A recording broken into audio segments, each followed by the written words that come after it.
There's a good chance you've been doing some of these things your entire life. And for most of that life, they didn't matter. Your body handled them without complaint, without consequence, without giving you any reason to think twice. But here's the thing about turning 65 in Australia, and this is something most people don't hear until it's already caused a problem. Your body has quietly crossed a line, not a dramatic one, not one that announces itself with sirens and warning signs, just a quiet biological shift that changes the way ordinary, everyday habits affect you. The same things that were harmless at 45 can work against you at 65, and the longer they go unchecked, the harder it becomes to reverse the damage. So today, we're going through 7 of them.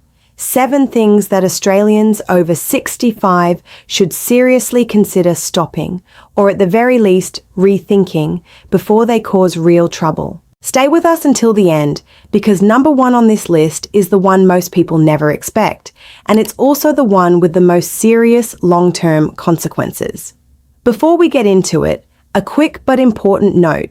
Everything you hear today is for general information only. It's not a substitute for advice from your own GP or specialist. Everyone's health situation is different, and what applies to one person may not apply to another. If anything in this video resonates with your own experience, take it to your doctor. That's always the right move. Let's start with number 7. Skipping sunscreen because it doesn't feel hot. This one is deeply Australian. You've grown up with the sun. It's part of who you are. Long summers, days at the beach, working in the garden, walking the dog before breakfast. And for most of your life, you've probably had a complicated relationship with sunscreen. Maybe you use it at the beach. Maybe you slap it on when you know you'll be outside for hours. But on a regular Tuesday morning, heading to the shops or sitting in the garden for an hour, probably not. Here's what changes after 65. Your skin has had 6+ decades of UV exposure. That cumulative damage doesn't reset, it accumulates. And Australia has some of the highest UV radiation levels in the world, levels that can be damaging even on overcast days, even in winter in Queensland, even through a car window on a short drive. The UV index doesn't drop just because you don't feel hot. After 65, your skin's natural ability to repair UV-related damage slows down significantly. Cells that would once have corrected themselves quietly now carry those errors forward. Australia has one of the highest rates of skin cancer in the world. The vast majority of cases are linked to cumulative UV exposure over a lifetime. After 65, that lifetime is behind you, but what you do now still matters. A broad-spectrum SPF 50+ sunscreen applied every morning, including on cloudy days and even when you're mostly indoors near windows, is one of the simplest habits you can build. It takes 30 seconds, it costs very little, and it's one of the few genuinely evidence-backed things you can do to protect yourself going forward, regardless of what's already happened. If you haven't already, talk to your GP about a routine skin check. This is especially important if you've spent a lot of time outdoors over the years, and most Australians over 65 have. Number 6. Dismissing new spots or changes on your skin as just age spots. Here's where number 7 and number 6 connect, because the problem isn't just sun exposure going forward, it's what's already there. After decades in the Australian sun, many people over 65 have a collection of marks, moles, freckles, and spots on their skin. Some of them have been there for years, some appear to be new, and the most common response is to chalk them all up to age and move on. The issue is that not every new spot is a harmless age spot. Melanoma, the most serious form of skin cancer, can appear as a new spot or as a change in an existing one.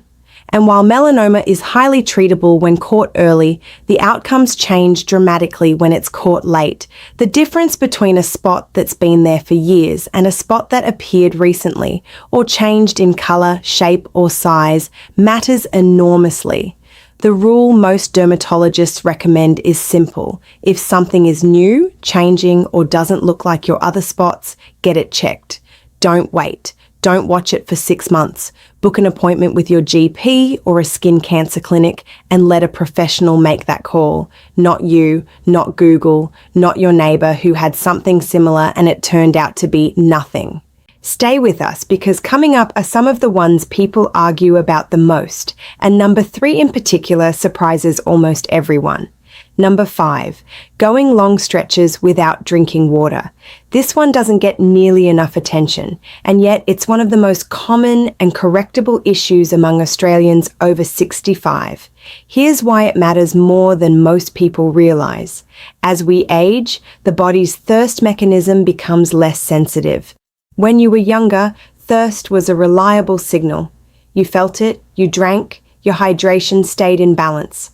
After 65, that signal weakens. You can be meaningfully dehydrated without feeling particularly thirsty. In the Australian climate, especially through summer and in the warmer states, this becomes a genuinely serious risk. Dehydration in older adults doesn't always look the way people expect. It doesn't necessarily mean feeling parched or having a dry mouth. It can show up as fatigue, confusion, dizziness, headaches, difficulty concentrating, or a general sense of feeling off. These symptoms are often attributed to other causes: a bad night's sleep, medication side effects, just having a slow day. But in many cases, the underlying issue is simply not drinking enough water throughout the day. The practical fix here is straightforward but requires intention. You can't rely on thirst to remind you. Instead, build water into your routine. A glass when you wake up, one with each meal, one mid-morning, and one mid-afternoon. Keep a glass on the bench where you'll see it. If you spend time outdoors in warmer weather, increase your intake accordingly. If you take medications that affect kidney function or fluid balance, speak with your GP about what your individual daily fluid target should be. Don't assume the standard advice applies to everyone. It doesn't, and that's exactly what your doctor is for. Number 4, eating the same way you did at 45. This is a common one, and it's an easy trap to fall into. You've been eating more or less the same way for decades. The same breakfast, the same type of lunches, the same dinners. And for most of your life, your body handled it without complaint. The weight stayed roughly stable, energy was fine, digestion worked, so why change something that isn't broken? Here's the shift that happens after 65 that most people don't account for. Muscle mass naturally declines with age, a process called sarcopenia, and it accelerates significantly after 65 if it isn't actively countered. One of the most important dietary factors in preserving muscle is protein intake, and the research increasingly suggests that older adults need proportionally more protein per kilogram of body weight than younger adults, not less, as many people assume. Yet the typical Australian diet after 65 tends to drift toward more carbohydrates and softer foods, and away from the protein-rich foods that the body actually needs more of. This isn't about becoming a bodybuilder. It's about maintaining the muscle strength that keeps you walking steadily, getting up from chairs without struggling, climbing stairs without holding on for dear life, and recovering quickly from illness. Protein at every meal. Eggs, fish, lean meat, legumes, dairy, or a combination G is one of the most straightforward nutritional adjustments you can make after 65. If you're not sure whether your current diet is giving you what you need, a conversation with your GP or a referral to a dietitian is a good place to start. This is particularly important if your appetite has decreased, which is common after 65 and can quietly lead to nutritional shortfalls that only show up in a blood test months later. This is also the moment to mention something that's very specifically Australian. The BBQ culture that most of us grew up with, the sausages, the fatty cuts, the processed meats at every gathering, sits uncomfortably alongside what we know about cardiovascular health in older adults. That doesn't mean you need to give up the backyard barbie, but after 65, the balance of what goes on the grill and how often is worth reconsidering with your GP, especially if you have any history of high blood pressure, high cholesterol, or heart disease in your family. Number 3, avoiding your GP because you feel fine. This is the one that surprises people, because on the surface it seems perfectly reasonable. If nothing is wrong, why go? Why sit in a waiting room when you're healthy and risk picking something up from someone who isn't? Here's the problem with that logic after 65. Many of the conditions that cause the most serious health consequences in older Australians, cardiovascular disease, type 2 diabetes, early kidney disease, certain cancers, don't announce themselves with obvious symptoms in their early stages. They develop quietly over months or years, showing up clearly only in blood tests, blood pressure readings, or screening procedures. By the time symptoms appear, the window for the easiest and most effective intervention has often already closed. The MBSI Medicare Benefits Schedule I in Australia includes a range of health assessments specifically designed for people over 65. A comprehensive health assessment for older patients available through your GP covers a wide range of areas including physical health, medications, mental health, social circumstances, and functional ability. Many Australians don't know this exists or don't take it up. If you haven't had one, it's worth asking your GP about it at your next visit. Regular blood tests after 65 should ideally be checking things like kidney function, liver function, blood sugar, cholesterol, a full blood count, and levels of key vitamins and minerals including vitamin D and vitamin B12 tri, both of which are commonly low in older Australians, and both of which can cause significant problems when left uncorrected for extended periods. These are simple, inexpensive tests. The results can be genuinely useful, and yet many people over 65 go years between blood tests because they haven't been prompted to go and haven't asked. Feeling fine is not the same as being fine. After 65, regular check-ins with your GP aren't a sign that something is wrong. They're the reason things stay right.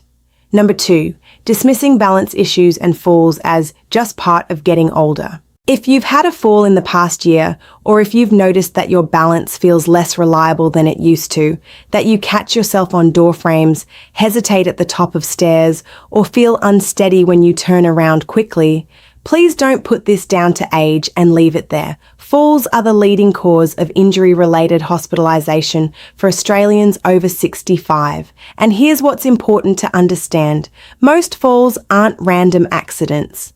They're the result of correctable risk factors, things like muscle weakness in the legs, reduced sensation in the feet, certain medications that affect balance or blood pressure, uncorrected vision problems, and home environments that weren't designed with the needs of an older body in mind.